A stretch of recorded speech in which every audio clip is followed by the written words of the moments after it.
creative person, and for me to get antsy isn't good. And I think also for me to be out there reaching so high that I'm not grounded, it's like you need to root to ride.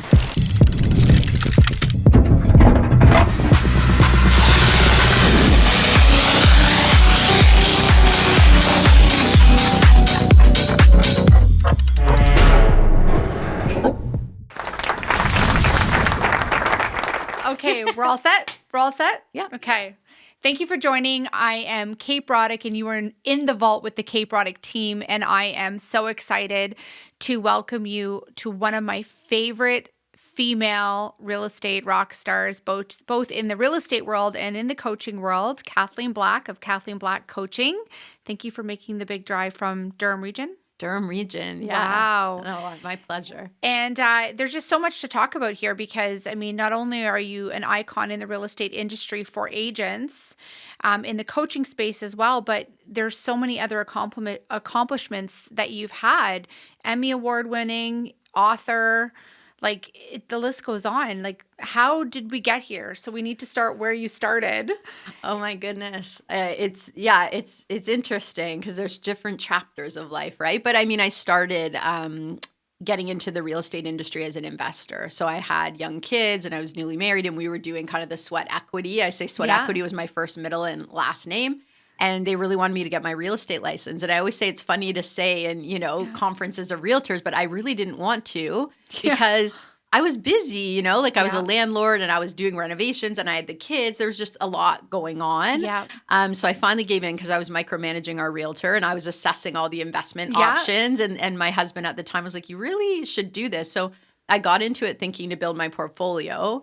And then the real estate industry was a little bit hard on my marriage, which of course is shocking for everyone to hear. It's just so unusual.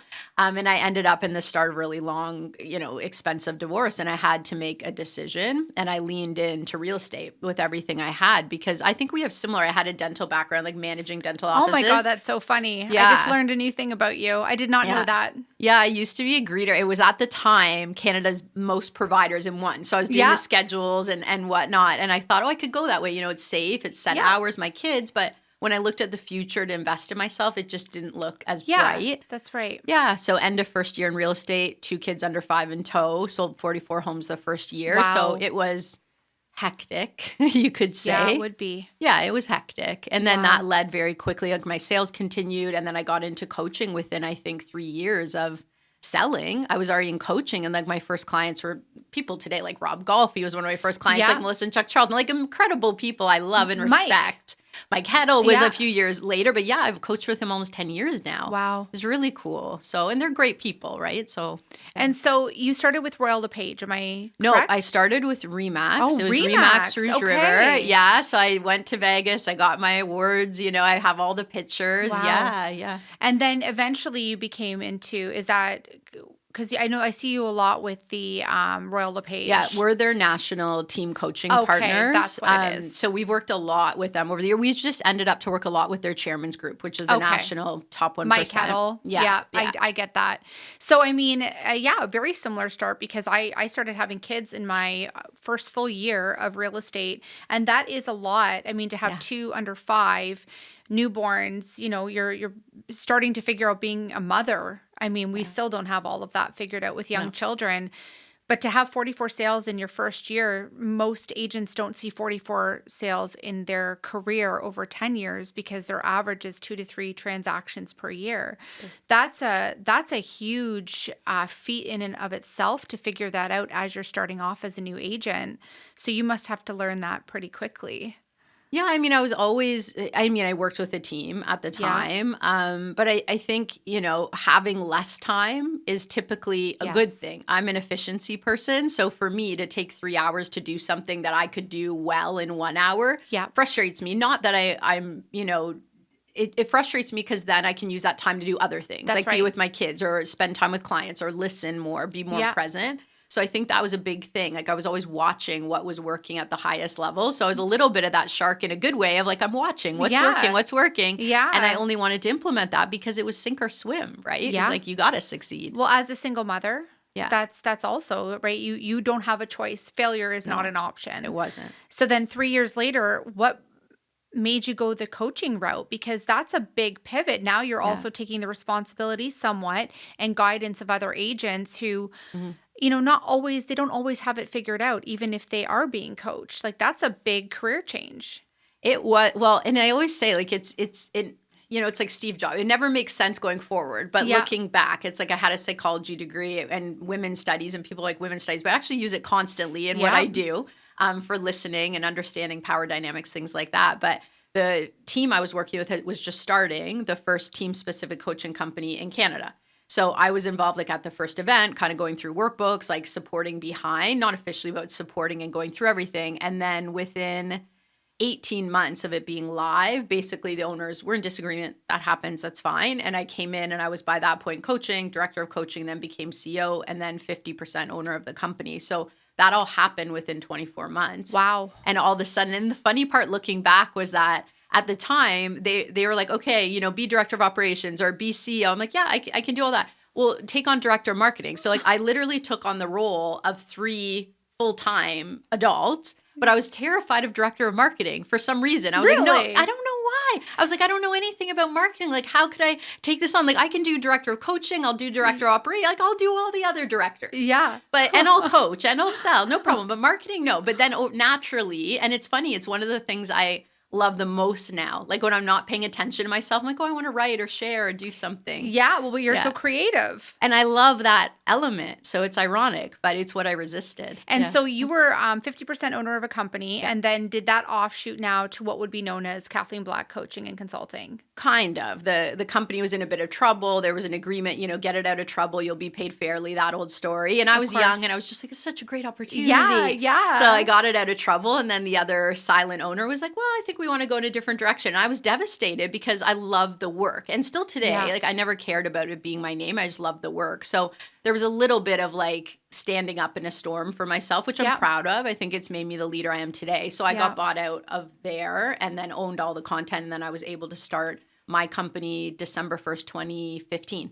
So we're 10 years in December of this company, but 15 years coaching. Yeah. Wow. So now you go into this coaching space. Did you do both at the same time, as in boots on the ground with transactions? And so you did. So how did you manage that then? I did it too. I've done something I call them pinch years or pinch months, where you're somewhere and you want to get somewhere else, and you have to do both in order to get you. I call it the scales have to tip, right? The other way.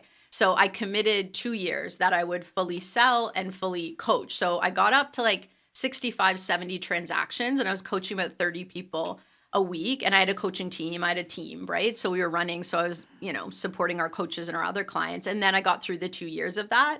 And it was such a big dream that I could just coach and run the company. It seemed impossible. Yeah. But 2 years, I was like, oh yeah, it's time. And that would be. So when people ask me now, do you still sell? I'm like I have a team of I couldn't, Yeah. And I have people I've trained, so and referral, I don't anymore. But but you hold a license. I have it hung up technically, but I can work with, Okay. Very good. I mean, and that's the thing is that's to get your license, to have a huge amount of success in your first year, to maintain that, to get 65, 70 transactions, that's a high producing agent. Then to switch into coaching, to take over this company, to build it out, because how many coaches do you have now? Now, well, we've just brought on 5 and we're about to bring on a 6th new coach. Wow. And then we have our core team. And then we have something called expert coaches, which are kind of like affiliates that have their own businesses. They're very expertise, but they come in and support us as well. Yeah. So, yeah. Wow. And so now you're year 10, going into year 10, December 1st of 2025 will be 10 years. Mm-hmm. And somehow in this 10 years, you've written 2 books for sure. Because I've read them both. 2 books. You've made a movie and won an award. An Emmy, correct? Well, we run Emmy nominee. Yeah, we won the 2 Tellys, and we're 2-time Emmy nominated, and then we've got like 19 awards through Europe and US because it hasn't come to Toronto yet, but it is. No, it's not coming to TIFF. It's coming in January, and it's going to be a charity gala event, which I hope you will come to. Yeah, I love so that. I'm finally bringing it home, and the director is coming in, and so the documentary will air here. So finally. How did that all start? Because we're in coaching, we have books, we have movies. Like, what has inspired all of this? You know what? I think it's interesting because there's been all these, like, I always knew I had to evolve to support my clients because I always felt that I needed more tools, right? Like, Yeah. I'd be working with somebody and they'd be like, oh, we've talked about these language patterns, but they weren't having success. So then I brought in DISC, and then I brought in NLP, and then I brought in so I could talk about things with different languages. And I think it took me a long time to realize my story mattered. Like, Yeah. I just thought it was boring. Like, why would anybody want to hear about my life? Like, I just didn't see that. Yeah. And then over years in training, I'd start to have a little glimpse. They'd be like, oh, wow, like this makes sense why you are the way you are, which I never knew what they meant, right? And I was like, oh, whatever. And then I started to tell the story and they're like, this is what's powerful, like how you overcome it. So I had written my second book, which is called Relentless to Rise. It's not called Relentless One. And the director had done a documentary about my author coach. And so I had seen her documentary and I said, it was kind of like a discussion of life coaching, some criticism, some positive discussion. Yeah. I thought it was really well done. And I was like, yeah, this is great. And then he had reached out to me at the time. I didn't know he was the director. And to be honest, I thought he was just some guy from LA trying to message me. And I was like, who's this creep? That's social media for you. Right. And I was like, this isn't real. Like, I'm not talking to him. And then I vetted and she's like, no, like that is. And he's like, would you be willing to have a conversation with me? Like, you might have a story. And then we started talking. He's like, you have like 10 stories. And I was like, I know. So anyway, it kept rolling. And he's like, I'd love to do the documentary. And we started to film. And 3 days in, the world shut down with COVID. And so we continued to try. So it delayed the project a little bit. So I think at this point, honestly, they call it a tragedy to triumph story. But I think the part that I'm most happy about is when the critics say, some things are inspirational. This is aspirational. And that meant a lot to me because I think when the movie first came out, even now, there's probably reasons why I haven't brought it to Canada. It's hard. I have family. It's very hard. It's my personal story. Things have changed in my life. I've had a lot of discussions with the director that it's kind of like a time capsule, a documentary. And you have to be okay with that. Like, life changes. So it was important for me when people saw it and they said, oh, it makes me, they say the same thing as they say with my new keynotes. Relatable. Relatable, but also they're like, it makes us realize that the same things that it makes me emotional, the same things that we think make us less than or hold us back are what you've used to go forward. And for me, like that was really important, right? Like, I think that's my whole life's work. And to see that mirrored back just was everything. And it would be very hard because those are hard times, right? So regardless if we heal from tragedy in our lives, it doesn't mean that we can't reflect back and be like, wow, that was a lot. How did I get through it? But I will be very honest. Your story is actually what empowered me to be coached by you. Oh, I didn't know that. And your company. Because at the time when I went through coaching, I was going through a separation. I had 3 very small children. The world was also kind of in a rocky place. The real estate went from here to here, and it was a lot of turmoil. So you look at someone who is like very, and what everyone says this when you look at social media, very, put together and speaks very well, has a powerful message, very positive. The values are there and they shine through not just in your words, but in your actions and how you live your life. It's like, that you can be that, but you almost need someone who's seemingly gone through hard times to help pull you out. So I would say that the inspirational to aspirational is a very true message, but I also think the relatability in the fact that good people, hardworking people go through things and they can come out on the other side 10 times stronger. Absolutely. So I actually am very proud of you for having put that out there. I haven't seen the video. I've read both your books, one of them twice, the first one twice, just as I was starting the coaching program.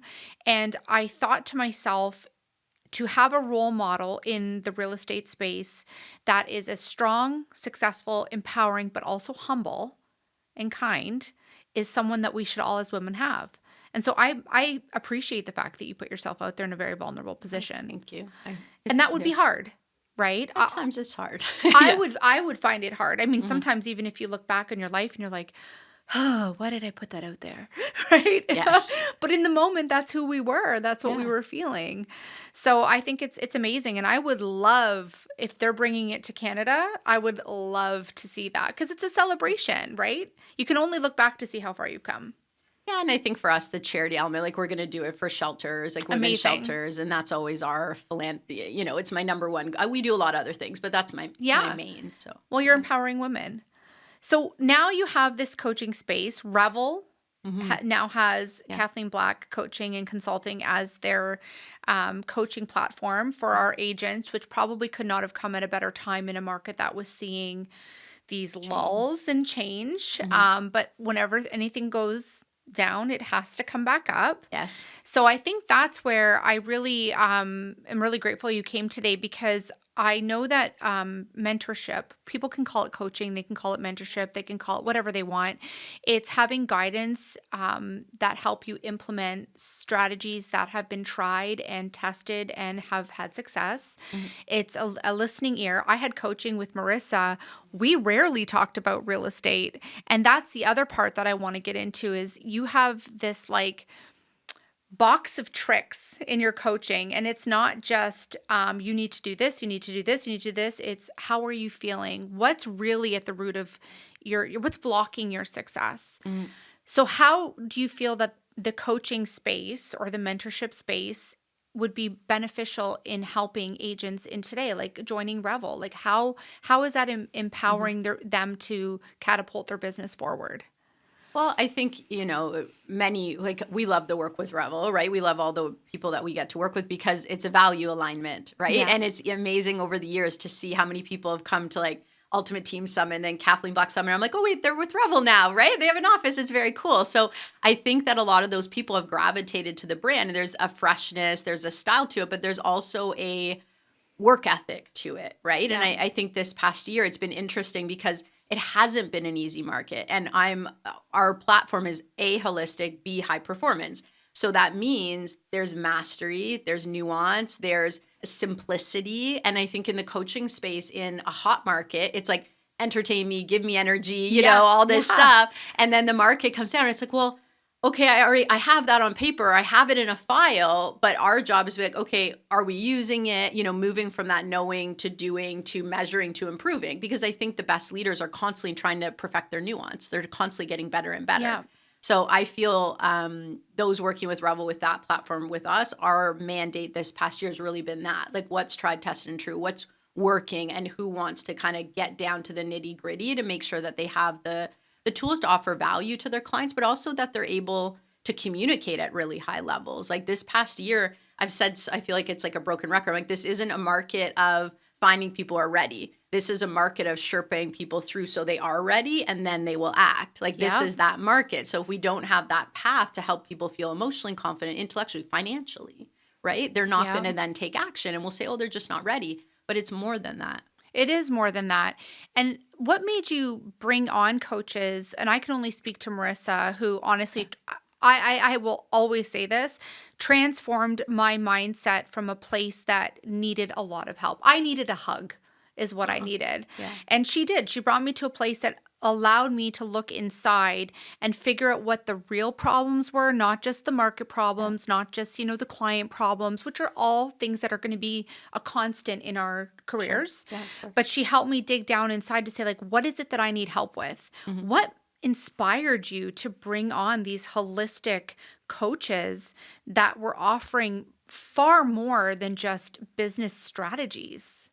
I think I think, we do the same things, right? You have a team where your business is to create a platform for them to be successful easier, right? Like I Yes. know what I went through becoming a coach and the resources I had, and I felt the business language got me a very short span of space to help people get incredible results, right? Yeah. And you talk about Marissa, like we call her the leadership whisperer because she is, and she's got these special talents. And for us, it's all about go like root or source over symptoms. That's one of our values. It's also an NLP value, but source over symptoms. If you can go to the root of something, you can transition somebody's whole life. Like I talk to team leaders a lot, sometimes are frustrated with an element of their team. And I'll say, well, until we shift it internally, your Yeah. energy, your story, your embodiment of it, we won't be able to influence it externally. Yeah. And we're lucky and gifted that we've attracted clients who are open to learning and speaking that language. But I mean, I will say, because I think this is part of your question, like right now, my next big project is halfway done, but I'm creating a leadership program that I'm actually going to do. It's a group program, it's leadership. But the reason I'm doing this is that this past year and a half, our biggest block has been an inability to speak a common leadership language across our community. People are hitting struggles personally, professionally, with human management. It's so hard. And we don't have that common language for how are we showing up? How are we communicating? What is our responsibility? And I felt the same way as when I was a new coach.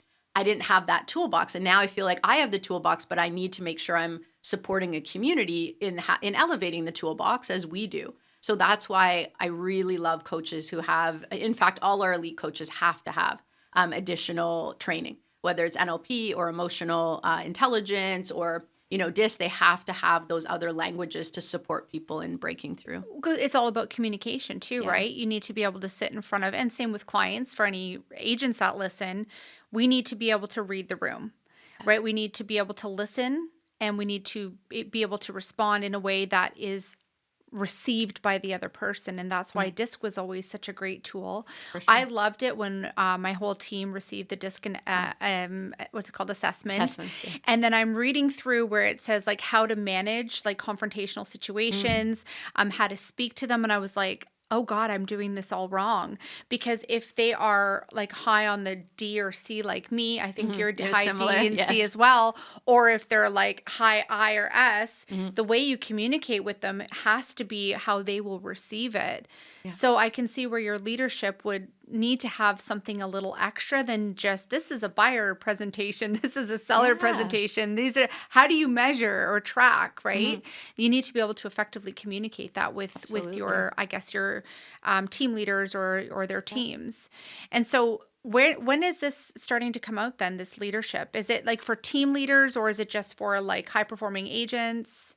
And I get in big trouble from my own mentors for what I'm about to say, because every time they're like, who is the avatar? And I was like, my biggest passion with the whole shift movement is that it's everybody. Yeah. It's a parent, it's a teenager, it's a CEO, it's a culture, it's a team. Because I'm a big believer in that everyone is a leader. And somebody brought this up actually on our coaching meeting. One of our newer coaches said, yeah, but Kathleen, like, not everybody is a leader. Like, not everybody's an entrepreneur. I said, these are two different things. Like, you're talking about an archetype of what someone does versus who someone can be. Like, I can do anything and show up as a leader. They're two separate things. So I think the biggest commitment is this work to shift people into that consciousness so they can be conscious leaders, conscious humans. Therefore, we can co-create in collectives. That's my most important work. So it's not real estate specific. No, but then it can be applied to all areas of your life. Real estate is just a very small segment. We're mothers, we're partners, we're absolutely friends, colleagues, family, we're all of these things. Real estate,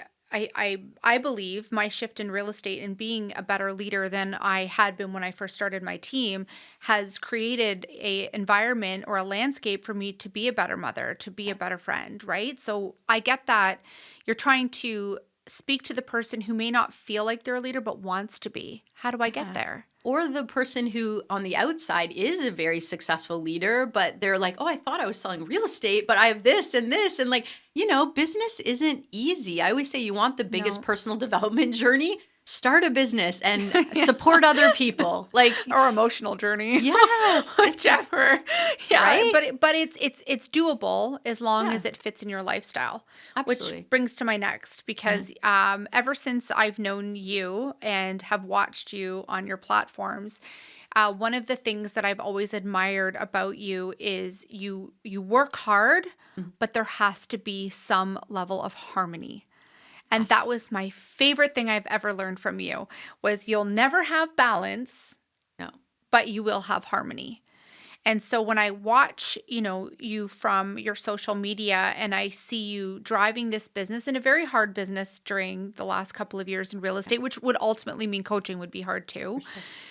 You've always preached that you need to have this basis of what fulfills you that's outside of just your job. So you travel, you do these crazy hikes, how is that attainable, say, for today's real estate agent to get into that space where it's not a grind? I remember my first year, if I didn't answer the phone within 2 rings, I had this level of honest anxiety. How would you say for someone who's thinking about coaching, who wants to be, a superstar agent, but also doesn't want to give up the things like their children, their partner, vacations, how would you lead them into that coaching space to get to that? Well, our first pillar, I don't love that word, but our first experience that we have with almost all clients is the inside out method. And it's our most transformative experience because it's where you start with that vision, the letter from the future.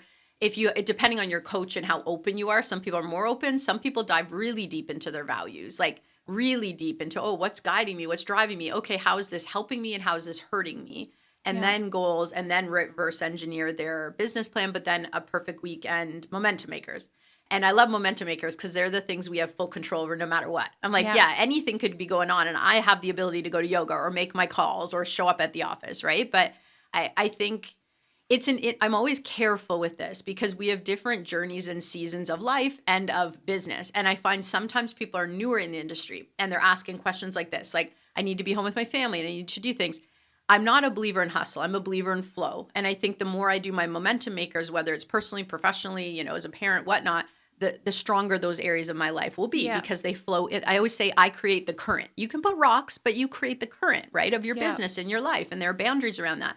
And I think when you're new in this industry, that's confusing because you hear, right? They hear me say that and they're like, well, no, Kathleen, I didn't. I spent 5 nights and had dinner with my family. I'm like, whoa. Like we said, let's take what you want to achieve and put it around the rocks. Right. And so I think once they get there, season 1, later, I find the most, how do you say it? Like the most motivate, it's not the right word, but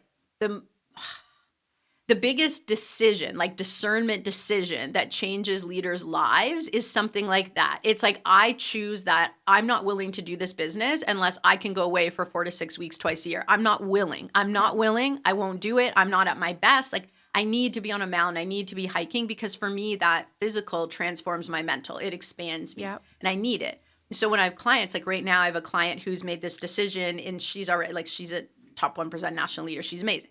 And she's made a decision in a couple years to go to Europe for the year, like to go to France for a whole year and homeschool their kids. So when she told me, I was so excited because I'm like, this is it. Like, this is going to catapult your business 10 years worth of work because we're going to reverse engineer to prep you for this. Right? You're not just jumping in eyes blind. No. Like there's a strategy. There's a strategy here. and a plan. Yeah. And this is a leader who we already did a plan to move her from like 65 deals a year to 10 and now CEO of her business, 40 hours from 80. So this is like a next phase and went from 100 deals as a team to 200, making that change. Wow. So these are like so the discernment to be like, I'm committing to that actually can make your business so much more efficient because you have to go get the tools and you have to change and become strategic, but also like hyper prioritize, right? Yeah. So I think that's the exciting stuff. That is the exciting stuff because I mean, I can speak to it. I can't remember how many family vacations that were busted by me sitting up in a room on my phone, but it was because I had the mentality that, well, if I don't do it, it won't be done right. Yeah. Terrible attitude. But that was that ego, right? That was there's no one else that's going to do it better than me. When in fact, I was failing everyone around me and my business because I was exhausted. And you can't work at the top of your game when you're mentally exhausted. So I have always found that so interesting because I think that we've been ingrained in our mind that we cannot be successful unless we grind. I hate that word. Yeah, I love the movement more of, flow. And some people say, well, it's a feminine. Like to me, I believe, everyone's a unique build of feminine, masculine energy, whatever it is for you. But it's about being resonating. You have to have resonance, right? And I think, what you just talked about for people listening is so important. Like I call that ego, not ego as in egotistical. It's not that at all. It's in like that fear or competition, and the industry breeds that. It's just part of the culture. So once you see it, you can shift out of it, but you got to see it, right? Be like, oh shoot, that's what that looked like. Okay, I can make a different choice. But feminine or masculine, how much nicer is like my day is flowing rather than my day is grinding. I think of two wheels going against each other, sparks, everything's flying. It hurts. That's true. It's so terrible. When I think of my day is flowing, it's like, that's not to say that I'm not 2-3 appointments, phone calls. It's not to say that the work's not getting done, but I'm flowing nicely into it rather than being dragged across the finish line, beaten and bleeding. Like, what a terrible word. It's true. And think about it though. You grind it out in that, like I always say, how do you feel in it? How do you feel? You can do all that work and feel great, or you can do all that work and have all this weight and pressure and like, what is the word? Like you said, like scarcity, of like, oh, is it going to happen in this anxious? And then you're exhausted versus just like, oh, I trust and I'm doing all the right things. But usually that comes when you've invested in having the tools and the systems. Like again, I'm so careful now because it is seasons of business. Of course it is. And I mean, I can honestly say that when I first sat down with Marissa, I was not flowing. I was grinding. Yeah. But at the end of, my, what I would say, that rebirth of like understanding and reminding myself of who I am and what I'm capable of, it was a flow. Mm-hmm. And I think one of the bigger things too that I loved about the coaching was the reminder of boundaries. Yes. And in real estate, I really feel like boundaries are kind of thrown to the wind. Boundaries with clients, boundaries with your work habits, what you're willing to and not willing to concede on. And I think the biggest one is boundaries with ourselves. Absolutely. And we're the ones that oftentimes will throw those boundaries to the side because, we're worried about, the transaction, the client, whether or not we're making the deadlines. Are we doing enough? Are we doing too much?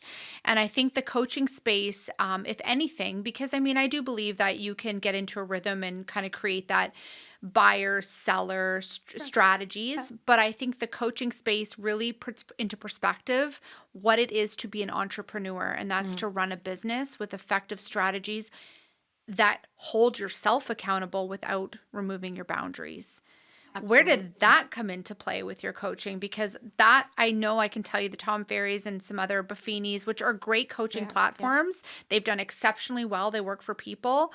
But when I was getting into the coaching space, there was not a lot of that, I like to call it the woohoo stuff, where we dig down in deep and what's going to work for our lifestyle. Like, how did you come up with that?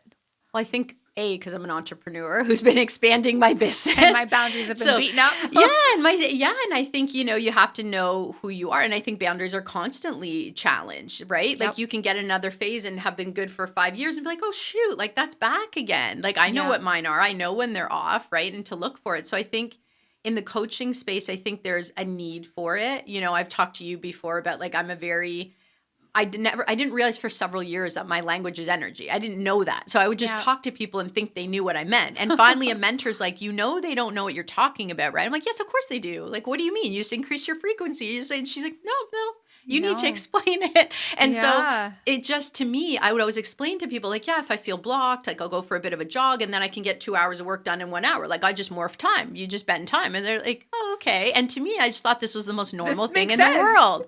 This makes sense. So I think we built the coaching company, and different leaders gravitate to different coaches. And in the past, we've done more of like you coach with multiple people. We've moved away from that a little bit because this last year, I think people have needed more consistency. Yep, I can see that. The market's required that. So we shifted a little bit. But, the people who speak the world of energy gravitate more to like Marissa, now Fazina. We have other people with that side of it. The people who are looking for systems and, like me, they'll talk with me about strategy. They'll go to different people. And it's funny, as they shift and move, they gravitate, they change who they gravitate with. Okay. Well, one of the things I loved about your, the conference that you do is, or I've seen you talk on stage many times outside of just your own conference, but is you get up and you do that exercise.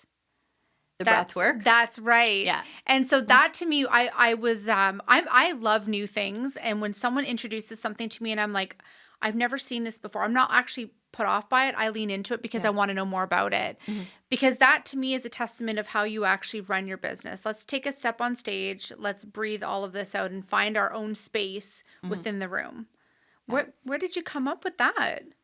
It's a combination. Like I've done basic pranic healing, like certification. I do breath work. Like I've spent enough time. I want to spend more in Esalen. If anyone hasn't been there, it's in Big Sur in California. But it's this, I don't know if you've been there. You would love it. It's like, anyways, that's a different conversation. But they've always been in the metaphysical and on the forefront of, energy work and just anyways. So I think I found it from constantly experiencing those things and wanting to embody it myself. But what was the word I used to use? I like to synthesize things together to create a new meaning. Okay. I really like that. So I like to pull things and be like, oh, this creates a different approach. And then I have the energy with it, right? So the breath work I really love because people will come up to me and I want them to have an experience. So it's like, I want you to experience shift. I want you to experience the power of this. Like imagine if you took 5 minutes in the morning or, before I go on stage, I do a lot of that, prep and breath work and meditation. So people say, if you're nervous, I'm like, yeah, I'm nervous. But right before I go on, I'm so zen because I'm in this like crazy, like meditative state. Like I'm like, oh, I could just stay here. I don't need to go on stage. Yeah. Right. It's And then just they're like, good. Kathleen, I'm like, yep, ready. Let's go. Yeah. Right. But yeah, that's why I incorporate, because I want people to, I don't want to talk. I got to a point where I was like, I'm not a trainer anymore. I used to be.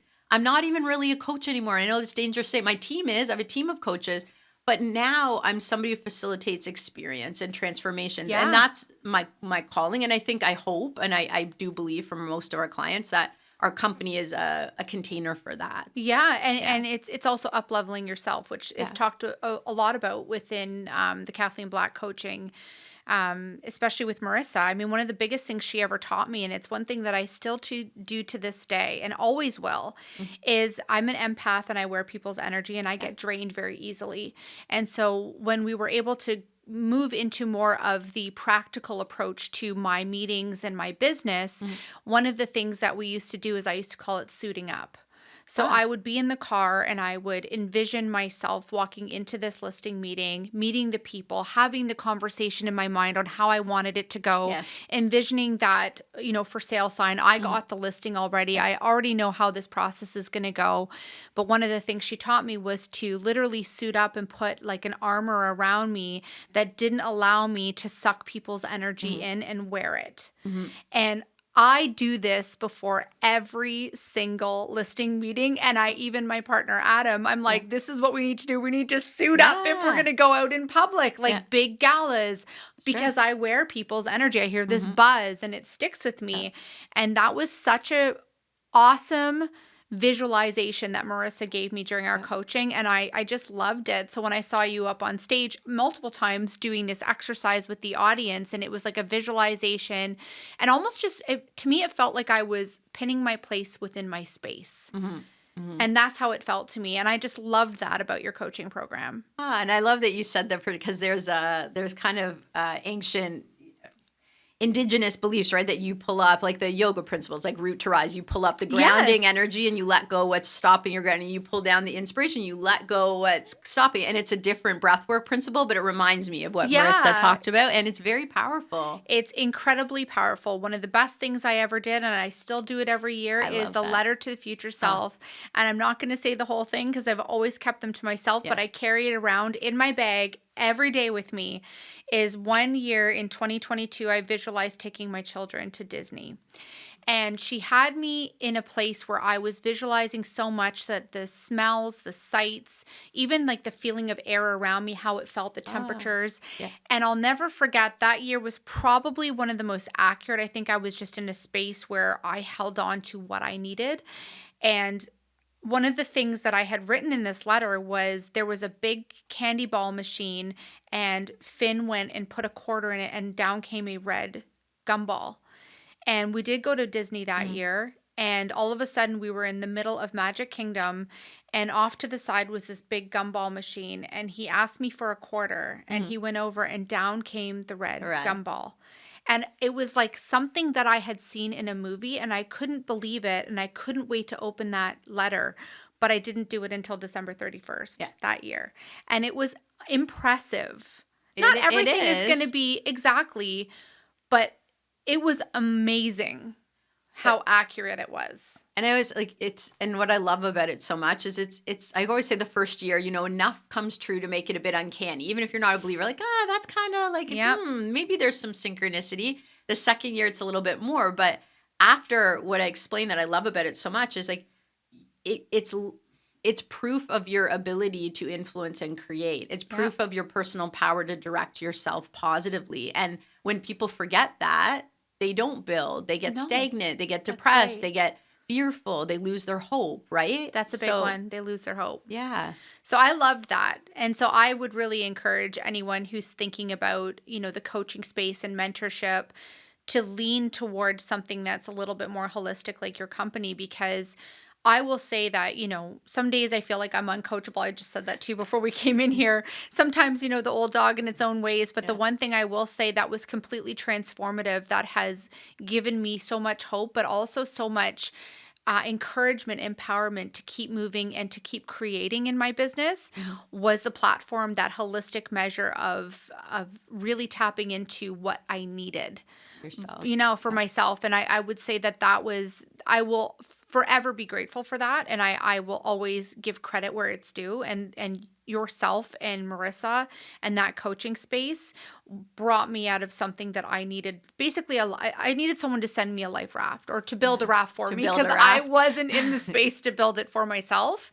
But it was amazing. And, the future now of Kathleen Black coaching, you said you're changing a few things. You're no longer providing a couple of coaches. It's like you're sticking with one person. Well, you're not. What do you see stuck. the changes happening? Yeah, we are changing things. I think I am a creative person, and for me to get antsy isn't good. And I think also for me to be out there reaching so high that I'm not grounded, it's like you need to rise. Yeah. So sometimes I build the next foundation. I've got to come back. It's like, and that's just life. But I think the next foundation's a few things. Like right now I'm building out, we're going to be everything's changing. We're moving to a new platform. So everything's connected, like in the coaching world, and your notes and your videos and the group call, everything will be in one place, which I cannot wait. But the big thing too is we're changing things even more into the holistic. And the way that we're doing that is by centralizing the curriculum. Because as business owners, whether you're a team leader in real estate or you run a coaching company, you're selling results, you're selling an experience, you're selling standards. You're not selling yourself.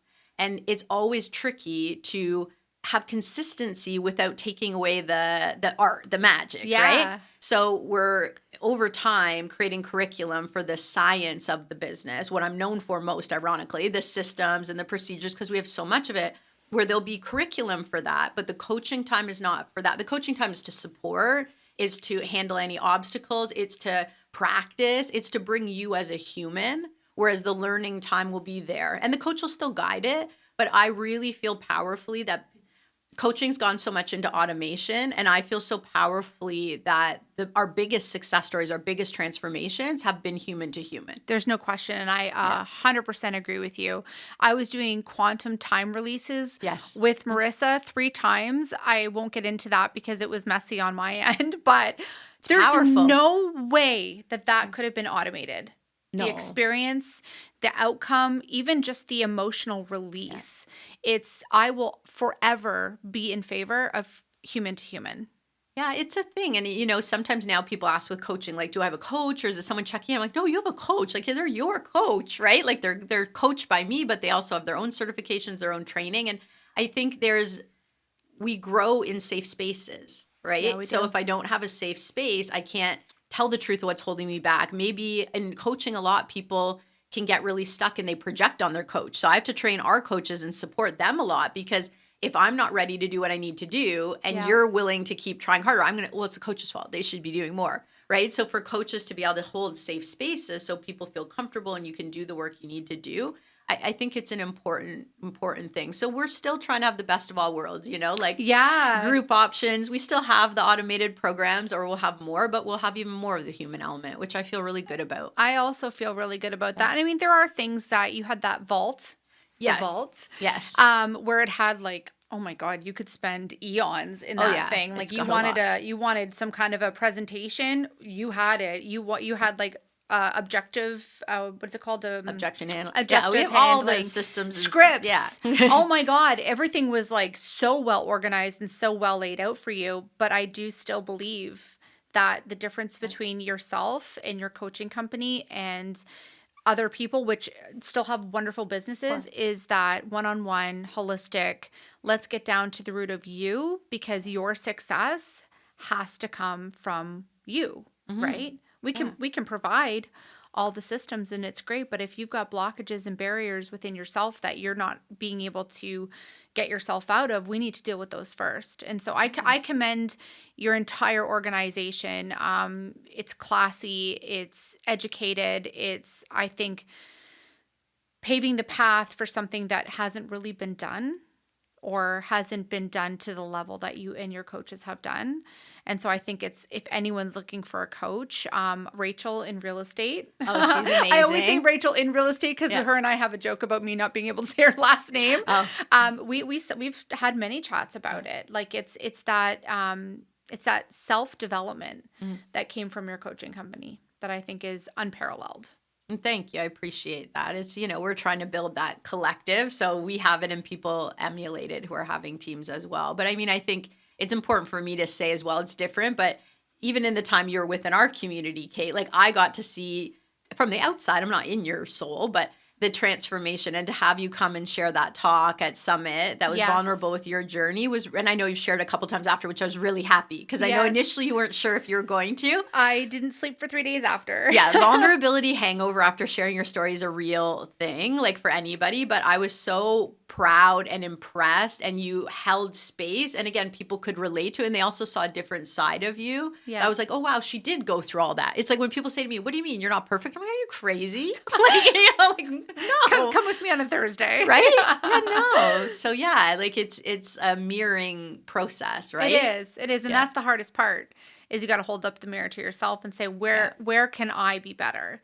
And that's a hard question because that digs deep, right? So, I mean, I'm really excited to see what you guys bring in 2025. I'm excited that Revel and the coaching company is continuing on, and it sounds like everyone We're leveling it up, actually. I have a proposal this week. We're leveling it up. I'm in it. Like I'm in the... we're building a flow. I love building a flow. Yeah. Well, I'm excited to see it, and I'm so grateful for you to come here. I know how busy you are. I watch your journey. I'm also, congratulations getting married in June. June, yes. In Italy. Italy. And that's amazing. And I love to even see what Jane's doing in her space, just killing it in the real estate market as well. What a great pair. Coach. I'm blessed. I think you both are. We are. But I mean, what a great thing. You have someone boots on the ground running to kind of share the trials and tribulations of the market, and you have someone that's able to coach and say, this is how we get through it. So, true. I wonder, we keep looking for how they'll continue to intertwine, but we're just letting it go organically. Yeah, that's okay. Well, I mean, once again, if someone wants to find you or inquire or understand where they could fit in your coaching space, where would they go? A few options. I mean, we're all over social media. I love marketing now. So our new website is KathleenBlackCoaching.com. We have a brand. I don't even think you've seen it. I don't know. We have a brand new rebuilt. We've rebuilt all of our platforms for individual coaching, team coaching, and now there is iconic coaching for national brand leadership and whatnot with me.